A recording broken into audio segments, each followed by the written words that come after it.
Hello everyone, I'm Vinay Joseph, Head of Investment Products and Strategy at Wealth Standard Chartered Bank, India. And today I have with me Mr. Manpreet Gill, our Chief Investment Officer for Africa, Middle East and Europe. Hello Manpreet. Hi Vinay. So Manpreet, we started the year of 2023 as saying playing it safe. And now we have moved to keep calm, carry on. So what has changed and what's the macroeconomic outlook going ahead? Well, it's a really good question. I think you're right, we started out with safe, and I think while many things are similar to when we started out the year, I think the one thing we've seen, of course, is a big rebound in risk assets, your equities, high yield bonds. And I think when we say, transition to keep calm and carry on, the big picture message really is one to say that, we think as we continue the rest of the year, we'll continue to be, have these two sort of competing narratives coming at us as investors. On one hand, there's the optimistic one, which is perhaps a little more of what we've already experienced, which is to say, look, yes, fundamentals, higher interest rates, but at the end of the day, equity markets have broken higher and in many areas perform quite strongly, so let's just chase that.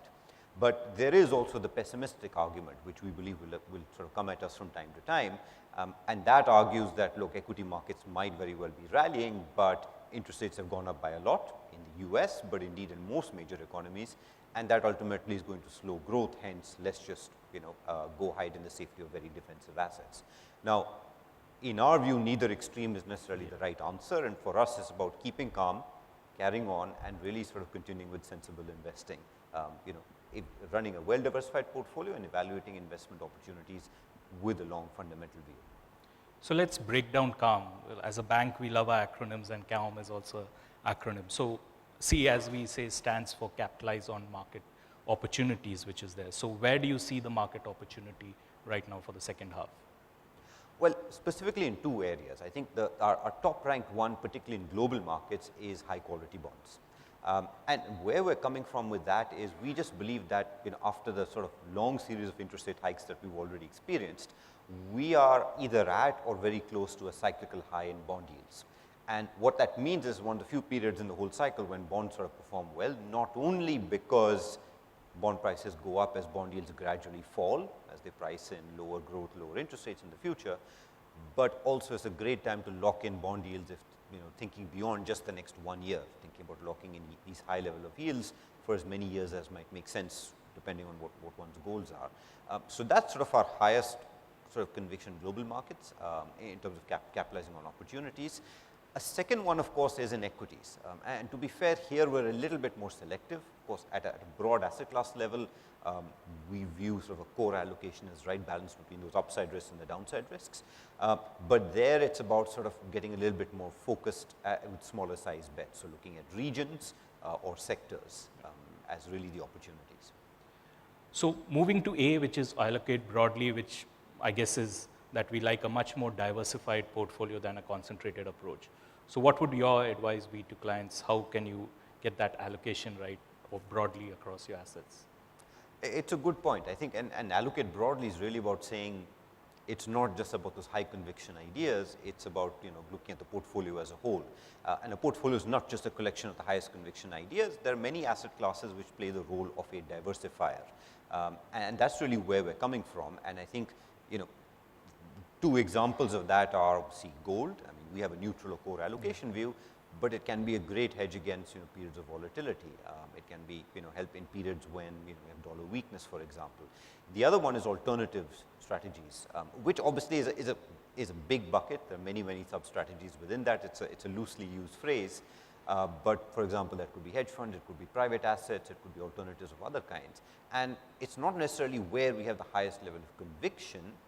On a more 6 to 12 month horizon, but I think in a portfolio we've seen time and time again, and especially in 2022, that they play a fantastic role in diversifying one's sources of return rather than relying on a few ideas alone.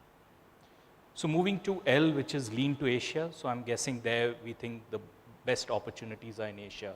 So is this only for equities or even for bonds we like Asia overall? It is a little bit on both. I think a big part of it, of course, is in equity markets, and it comes to the point around C, where we want to say, okay, in our equity allocation, we want to be selective and we want to look for value. And if we step back for a moment and take a regional view of global equities, well, we just see much more of that value in Asia.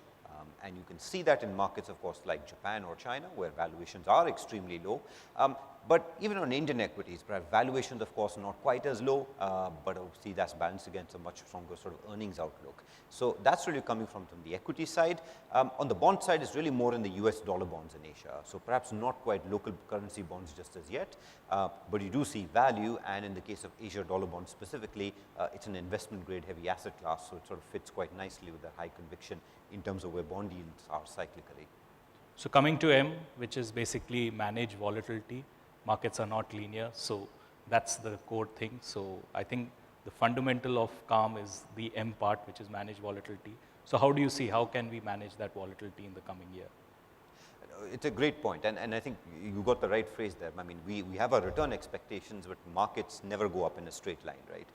But managing volatility, many ways you can do that, and I think I'd almost, the best example I think is equity sectors. And I'd go back to about how we use one's equity allocation well.